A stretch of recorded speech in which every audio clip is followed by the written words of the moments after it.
안녕하십니까, 고경입니다.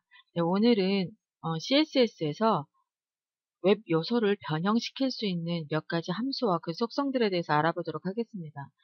변형이라는 것은 원래 있던 형태에서 확대를 시킨다거나 위치를 옮긴다거나 살짝 비트는 것과 같은 이런 입체적인 효과를 만드는 것을 말합니다. CS에서 변형이라는 것은 이제 트랜스폼이라고 하는데요. 이 트랜스폼에 함수를 이용을 해서 웹 요소를 변형을 하게 됩니다.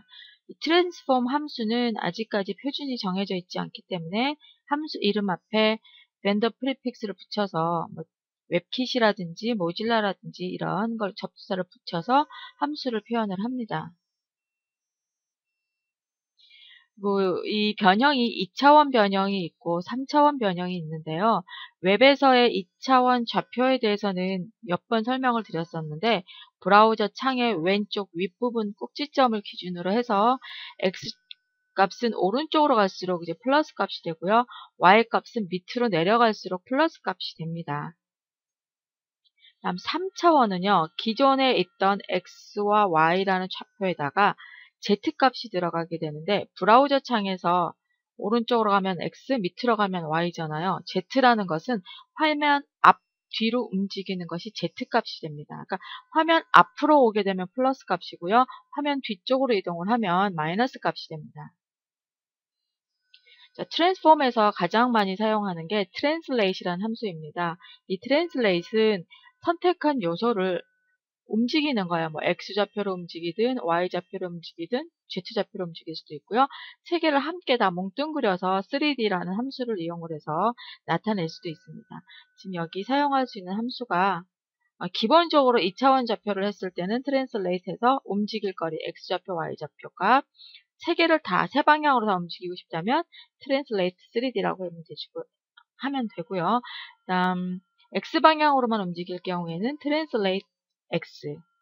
그러니까 한쪽 방향으로만 움직일 때는 트랜슬레이트 함수 다음에 움직이려고 하는 축의 값을 지정을 해주시면 돼요. translate x라고 하는 함수는 지정한 요소를 x축 방향, 즉 가로 방향으로 tx만큼 이동을 하는데 양수라면은 오른쪽으로 이동을 하겠고요. 음수라면은 왼쪽으로 이동을 하겠죠.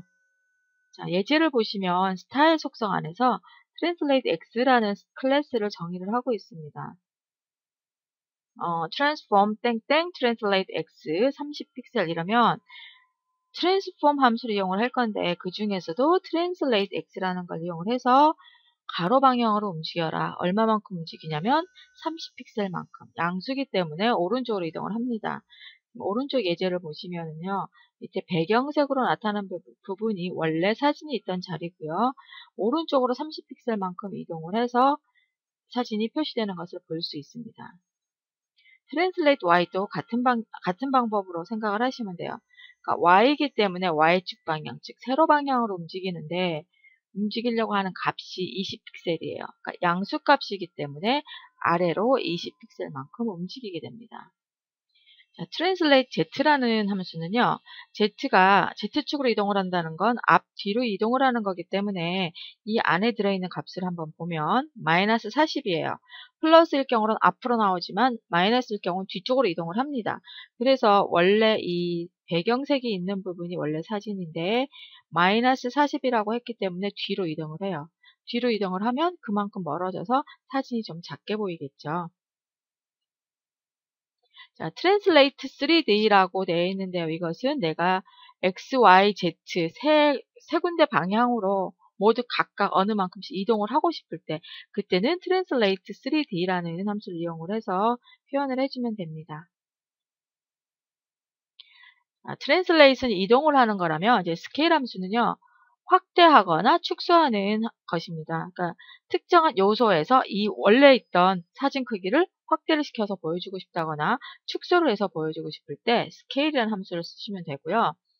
여기서도 마찬가지로 x, y, z를 각각 따로 지정할 수도 있고 기본적인 2차원 함수에 맞게 scale이라는 함수에다가 sx와 sy를 지정할 수도 있습니다. 다음 세 군데 방향으로 그러니까 그 x, y, z 세 군데 방향으로 확대하거나 축소하고 싶을 때는 scale 3D라는 함수를 이용을 하시면 돼요. 스케일 x라는 걸 한번 보면 x축 방향으로 확대한다. 즉 가로 방향으로 확대하거나 축소하는 것을 말합니다. 1이라면 원래 크기고요. 1보다 크면 확대가 되고 1보다 작으면 축소가 됩니다. 예제를 보면은요. 트랜스폼 해놓고 스케일 x 가로 방향으로만 2.0 그러니까 2배만큼 확대를 하라는 얘기예요. y축에 대해서는 지정되어 있지 않았기 때문에 오른쪽에 보시는 것처럼 사진의 y값은 그러니까 높이 값은 그대로 있고 가로값만 2배로 늘어난 것을 확인할 수 있습니다. y일 경우도 마찬가지예요. 스케일 y 그러면 x값은 그대로 있고 스케일 y가 1.5라 그랬어요. 그러니까 세로 방향으로만 길이를 1.5배 확대하게 되는 것입니다. 2차원적인 좌표만 기본으로 따져서 스케일 sx, sy 이러면 가로와 세로로 지정한 값만큼 확대하거나 축소합니다. 자, 스케일 2 그런 것은 스케일 2와 그러니까 x 방향으로도 2배, y 방향으로도 2배 확대하라는 얘기입니다. 그러니까 스케일 함수에는 원래 변수값이 2개가 들어가야 되는데 하나만 들어가면 그 x값과 y값이 똑같다는 얘기예요. 웹문서를 만들면서 사람들 눈에 가장 확 띄게 만들 수 있는 효과가 로테이트 효과입니다. 그러니까 정상적으로 표시되어 있다가 마우스 오버를 했을 때 뭐 왼쪽이나 오른쪽으로 회전하게끔 하는 게 사람들한테는 가장 시각적으로 빨리 각인시키는 방법이죠. 그래서 로테이트 함수도 많이 사용을 하는데요. 이 로테이트 함수 역시 x, y, z 값을 따로 지정을 할 수가 있고요. 로테이트라고만 하면 x, y를 같이 함께 지정하는 것입니다. 로테이트 함수에서는 그 안에 회전하는 각도를 표시를 할 때 디그리, 그러니까 우리가 흔히 말하는 몇 도 몇 도 하는 그 디그리 값으로 할 수도 있고 라디안 값으로 할 수도 있습니다. 그러니까 라디안 값이 익숙하신 분은 라디안을 쓰시면 되고요. 라디안으로 계산하는 걸 잘 모르겠다 그러는 분은 그냥 도로 지정을 해주시면 돼요. 로테이트 y 45 디그리 그러면 y축 방향으로 45도만큼 회전하는 게 됩니다. 자, 로테이트 x 이것은요. x축 방향이에요. 그러니까 지금 이 x축이라는 건 가로죠. 가로를 기준으로 해서 회전하는 것이고요. 45도만큼 돌아가는 것입니다. 자, 이 그림을 놓고 여러분이 상상을 해보시면 될 거예요. 가로 방향을 기준으로 해서 45도만큼 회전시키는 거예요. y도 마찬가지로 y축, 세로축을 기준으로 해서 회전시키는 거고요. 자, Z축으로 회전시킬 수도 있겠죠. Z축이라는 것은 앞으로 나와 있는, 그러니까 X축은 가로고 세로축은 Y인데 Z축이라면 앞으로 나와 앞뒤로 움직일 수 있는 축을 기준으로 해서 회전시키는 겁니다. 윗부분에서 이렇게 지정을 해주시면 돼요. 다음 이제 세 가지 지금 살펴봤는데 네 번째 볼 함수는 스큐라는 것입니다. 스큐는 양쪽으로 잡고 이렇게 비튼다라고 생각을 하시면 돼요. 지정한 축을 기준으로 해서 각도만큼 비트는 것입니다. 이것도 X나 보시면 X나 Y 방향으로 비틀 수도 있고요. 아니면 2차원을 기준으로 해서 한꺼번에 X와 Y 값을 같이 지정을 할 수도 있습니다. 자, X축을 기준으로 해서 비틀 건데 그러니까 이 사진을 양손으로 잡고 비튼다라고 생각을 하시면 돼요. 자, 30도만큼 X축을 기준으로 비튼 것이 오른쪽에 있는 그림이고요.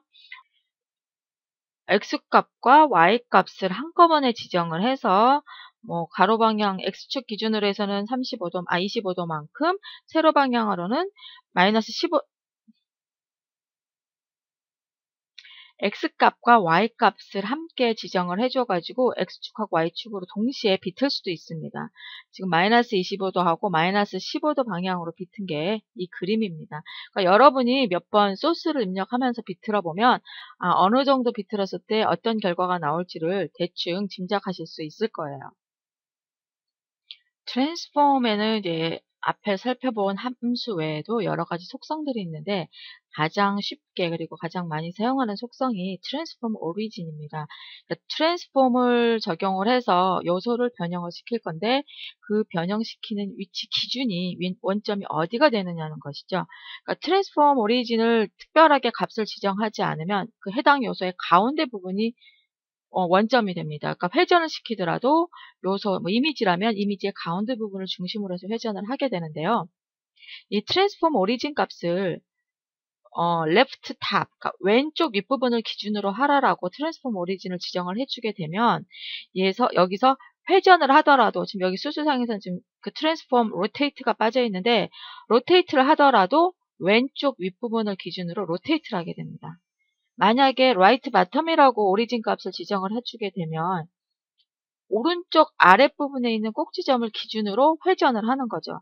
그러니까 왼쪽하고 오른쪽 그림을 보시면 회전 각도는 똑같아요. 그러니까 트랜스폼 로테이트에서 어떤 각도 값을 줘서 그만큼 회전을 한 것인데 회전의 원점을 왼쪽 위로 할 것이냐 오른쪽 아래로 할 것이냐에 따라서 회전된 후에 결과 모습이 달라진다는 거죠.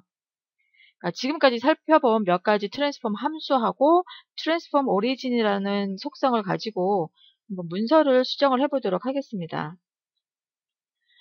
실습 폴더에 보면은요, 10장 안에 third라는 문서가 있는데요. 이 문서에 보면 작은 사진이 하나 들어있습니다. 이 사진을 지금 현재 그냥 고정된 상태지만 마우스 오버를 했을 때 내가 마우스 커서를 사진 위에 올려놓았을 때 사진을 살짝 회전시켜 보려고 합니다. 그러니까 회전시키기 위해서는 트랜스폼을 사용을 해야 되겠죠.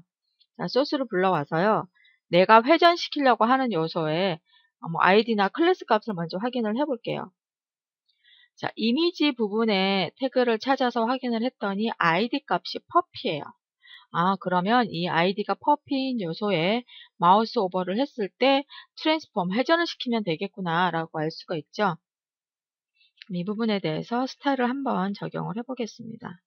자, 아이디가 퍼피예요. 그리고 마우스 오버 했을 때 스타일을 내가 지금 정의를 하려고 합니다. 자, 트랜스폼 회전을 시킬 거고요. 15도 정도 회전을 시켜 보겠습니다.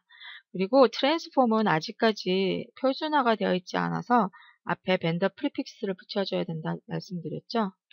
이거를 로테이트 15도.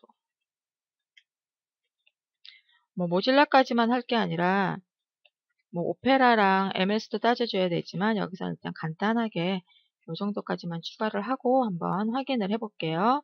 저장하고 웹브라우저로 불러왔습니다. 자, 마우스 오버 했을 때 이미지가 로테이트 됩니다. 마우스를 치우면 다시 돌아가죠. 이런 효과를 아주 간단하게 만들 수가 있습니다. 여기다가 우리가 앞에서 잠깐 살펴보았던 트랜스폼 오리진을 넣어서 내가 회전하려고 하는 방향을, 그러니까 원점을 한번 고정을 해볼게요. 지금 이렇게 보면은요, 이미지 가운데를 중심으로 해서 회전하고 있는데, 이제 라이트 바텀, 오른쪽 아랫부분을 기준으로 한번 회전을 시켜볼게요. 여기다 속성을 더 추가를 해줘야 되는데요. 트랜스폼 오리진을 라이트 바텀으로 지정을 해주겠습니다. 역시 프리픽스를 붙여야 되겠죠.